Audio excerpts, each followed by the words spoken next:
Adventure on Pipeman on W4CY Radio.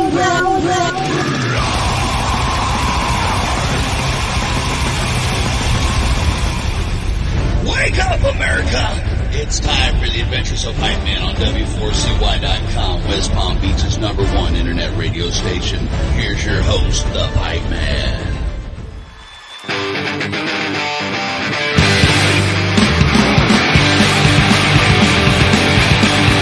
Is there anybody out there? Is there anybody out there? When I'm so lonely, so lonely. Hey, anybody out there? Is there anybody out there? When I'm so lonely, so lonely. This is the Pipeman here on the Adventures of Pipeman W4CY Radio, and I'm extremely excited about our next guest because I got to be at their killer club show at Punk Rock Bowling. And it was a killer show. What a great venue, too, where they played. So let's welcome to the show, Blag from the Dwarves. How are you? Hey, straight out of Vegas, right? Yeah, that was a fun time with FYP and the Queers. That was, we got to spend all weekend with the Queers. It was great. We had some fun, and FYP, always legendary. Yes. And that... You know, I've been going to Vegas since I'm 12 years old, and I never even knew about that container park where you guys played. That was pretty cool. What a great venue. Yeah, it was a pretty neat place, that outdoor thing, and they had that weird sculpture out front that blew fire and stuff. Yeah, totally. I thought it was pretty cool. And it was nice and open, too, for a punk gig, you know, like there was plenty of room to make a circle pit and, you know, and then not be all hot and sweaty as it was in Vegas anyway. Right, yeah. But you guys killed it. I always like, my hat's always off to artists like you that have been playing live shows forever, you know, and still bring it like you're like 15 years old. Yeah, I mean, there's just no other way to do it, right? I mean, when I'm out there and playing punk rock, it's just, let's do this, you know. It all the production value goes out the window, all of the scruples go out the window, and it's just rock and roll, you know. We never had much of a technical base, you know. It was always just rock and roll, let's do this, and still the same way. So hopefully you know, that it'll continue like that until we drop dead, you know, because I don't want to go out there and just be a tired old band. Like, nobody wants to see that, you know. So, well, you know, it's funny too, like example, Waddy, he's still killing it, but like I think he's had like 2 heart attacks on stage and he still goes full out, you know. Yeah, he's determined to die up there. So it's, I know, right? You know, that's how the Exploited are going out. I don't know. I would rather die with some people around me that actually care about me. Right? Exactly. A bunch of pricks at a rock show, you know. But I know, right? But you know, it's funny. You're gonna laugh. Okay, so we were talking before the show about, you know, back in the 80s. I was a metalhead and a punk, but I had long hair, so I couldn't show up to one of your shows or the Exploited or the Subhumans or Discharge or GBH or any of the other. I got to go to DRI because they started that whole crossover thing going on. So they started growing their hair out. I'm like, okay, I could go there. I had long hair in the punk years. Yeah, you had to. You never knew when you were going to get cheap shotted or something was going to happen. You know, it was, right. But it was easier to get laid if you had long hair always. I think so. That, and you know, my dad, he would say stuff about these girls I was hanging out with. I'm like, yeah, why you think I'm into metal, man? Exactly. But here's the thing. Now, at this stage, the metalhead women, they look all worn, where the punk women still look hot. In fact, they probably look hotter now than they did then. So yeah, You would love this story. Like there was a place called Posers on Melrose. Okay, famous place to get your spikes, but it was a punk place. So I went with 3 of my punk friends to this place, and they were friends with the owner. So we figured it'd be cool if I can go and get my spikes there. And we're there for like 2 seconds, and my friend walks over to me. He's like, "We have to leave now." And I'm like, I'm like, why? He goes, "I'll tell you outside. We just have to leave right this second." And so like the owners pulled him aside and said, "You better get him out of here within like 10 seconds or we're going to beat his ass." Yeah, the old rock scene was a little more exclusionary for sure. Right? That's what's cool today, though. I think it's like we can all be one big happy family and all get together. I always thought it was stupid then anyway, because both the punks and the metalheads were getting our asses kicked by the jocks. Why didn't we band together and kick their ass? Yeah. Well, I don't know.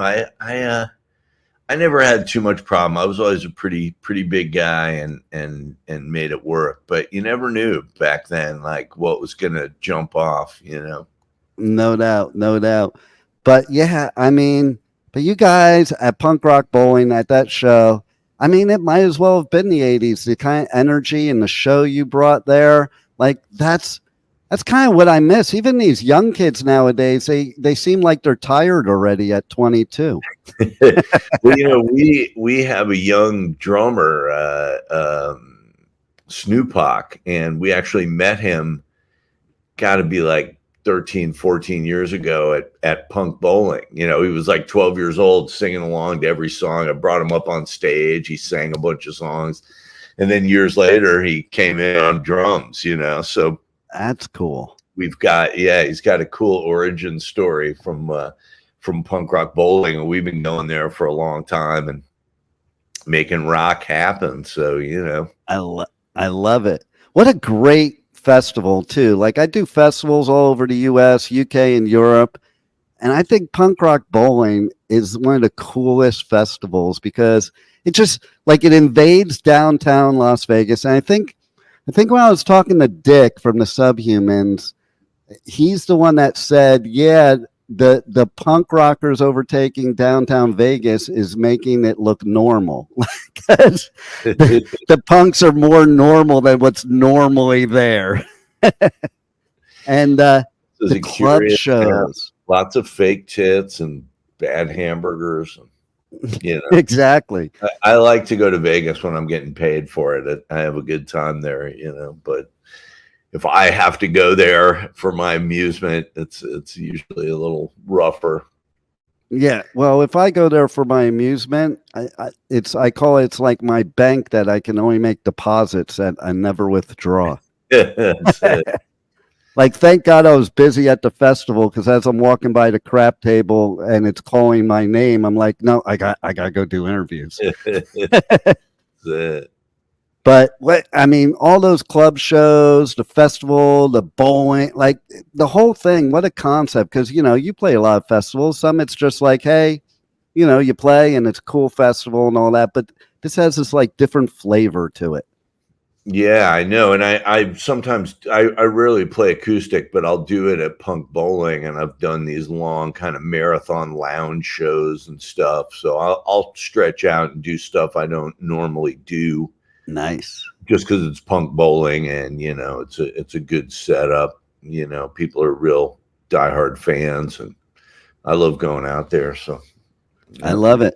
So being a musician this many years, having this band for this many years, what's the secret sauce that keeps you going? What is it about you that loves doing this every day? You know, I always just wanted to make a great record and play a great show. You know, and I think along the way you get a little warped and, you know, you want to make a living and you want to get respected and you want to do some things that people do in other jobs. And, you know, it's a very elusive goal. So I think when you just get back to working on what's important, which is making a great record, playing a great show, you know, you can go on forever. You got to have the right people around you and the right attitude. I think if you want it to be like a career, or you want to get your management working, or you want to get this or that, then it's going to be a lot more difficult and a lot more ripe for frustration. So the best thing to do is to really bear down on what's important. Make a great record, play a great show. If you can be satisfied by that, I think you're way ahead of the game. If you can't be satisfied by that, you should really get into a different line of work that's more where the rewards are more in line with the actual work that you do. I say that all the time. It's like this industry, if you're not having fun, it's the wrong industry. Like, yeah, absolutely. And a lot of people are not having fun, and I don't understand them. I mean, I do it for the same reason I did it when I was 16, but it was hard to get there. You got to go all the way around and figure it out. And it's not easy, but at a certain point you realize, wow, I got into this because I like making a good record, playing a good show, or listening to a good record and going to see a good show. And so, it's not much more complicated than that. But when you make it more complicated and there's more people involved that got their beaks in there trying to get their piece, then it gets more and more difficult. And so what would you say in all these years, if there were one story, good, bad, wild, crazy, whatever it is, that would first come to the top of your head over all these years in this journey in music, what would it be? Oh boy. I mean, the part that really made me happy was when it all kind of came around and I could get good people to play with me. I always had some talented friends and some people around, but at a certain point when I started meeting, guys like producers like Eric Valentine or Andy Carpenter, or just players like Josh Freese or Nick Oliveri, or these different people, and I started realizing that I could make the record that I wanted to make, without being affiliated with some big label or having a lot of money behind it. I just by being me and having done what I had done, I could talk to people and, get some make even better records and have even cooler shit happen. And that was really important to me. That it took a while to get there. And, once I got there, that was great for me. I mean, the drugs and sex stories are great and fun, and they keep you rolling, but to be able to make these records for year after year, decade after decade, and feel like, wow, this is a great record. I really like this. I don't feel like we're losing it or losing a step or can't quite do it. To be able to do that deep into your 50s is a great feeling, And then a couple years ago, I made my solo record, the introducing Ralph Champagne. And so I kind of made a new character and played different kind of music, more kind of retro or country-ish or lounge-ish, kind of more listenable American music. And again, just being able to have these big switches laid in your life and make a cool record and do something that you believe in, there's really no substitute for it. I think people get older and they care less and less about what they're doing, even if they get paid for it. And so to really enjoy making those records and to go in there and look forward to it. And, that's really the where the fun is for me. And I love too hearing stuff like what you're talking about with your solo record, because people have this concept that aren't familiar with punk, but just because you're into punk doesn't mean you're not into other things. And if you're a musician, I would think you would always want to experiment with no matter what it is. It doesn't have to be one specific way. And as you've been doing it for so many years, like you do kind of want to do more things as you get better at your craft or as things change in life. And you don't want to make the same exact song record that you did 20, 30, 40 years ago. Yeah. Well, I mean, a lot of times in music, there's gold in the middle of the road, right? You do what you've already done or what people expect. And it's initially easier, and it's just easier to pull off and easier for people to swallow and digest, But again, we were always a little in your face and disturbing to people. And so when you disturb them one way, then they expect you to continue disturbing them that same way. We're going to keep screaming fuck and have the nudity and whatever. But we sort of kept that element and up the production. And, then people would say, you're making too nice sounding a record, or it's too pop in the song structure, or it's this or that. So then we'd turn around and make something even nastier. And so it's some hardcore song right next to a pop song, and right next to a garage song, right next to a rock and roll song. And so, you always want to confound people's expectations and come up with something that's different that nobody's expecting. And again, it depends what kind of rewards you're looking for. The reward I'm looking for is to make another cool record that's different than the last one.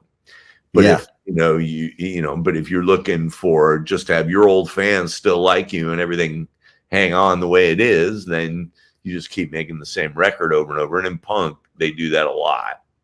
To the which point is funny, because what you were just describing before to me sounds more punk than that.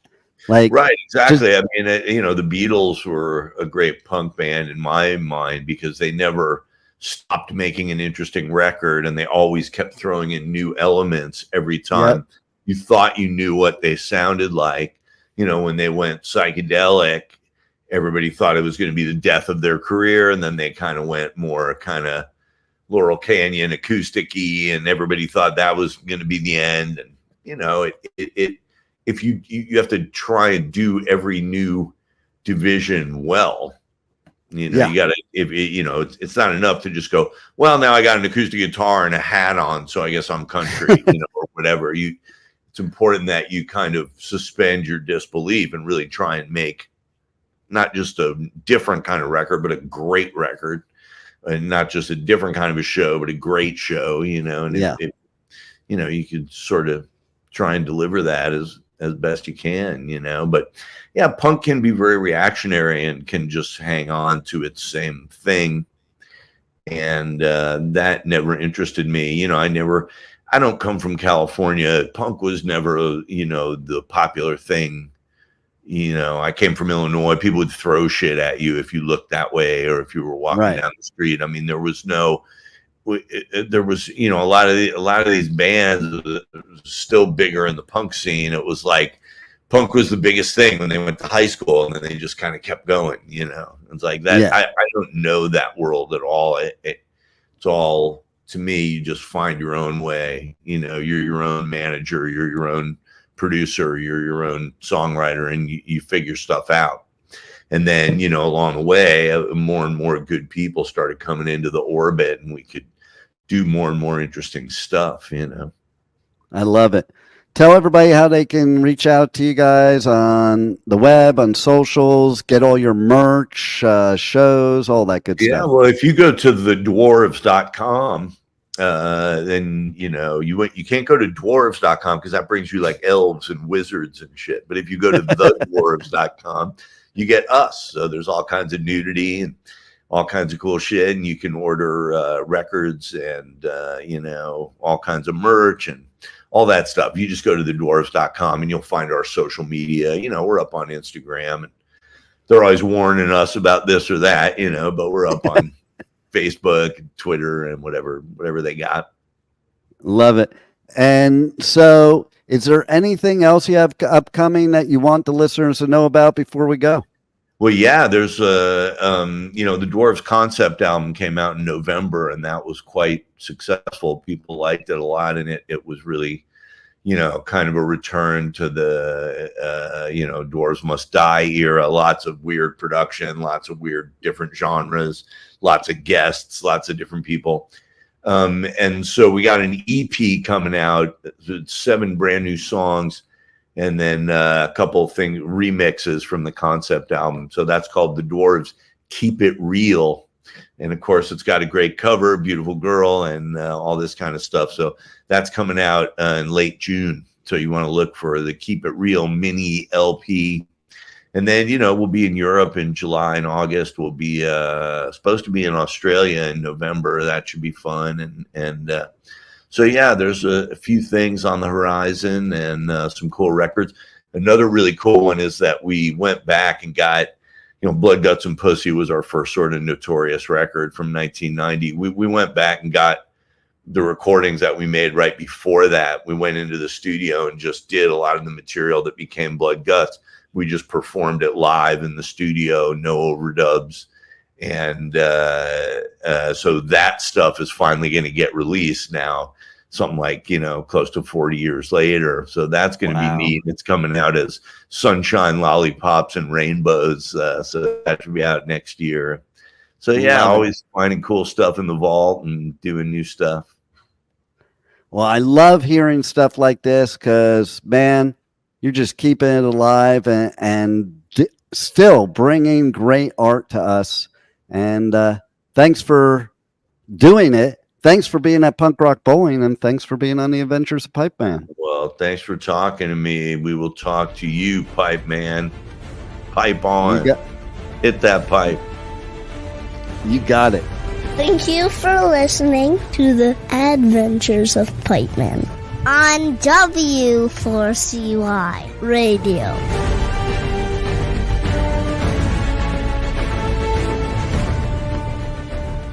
You're tuned to the sounds of the Pipe Man on W4CY Radio. This is Blag the Ripper representing the Dwarves rock legend.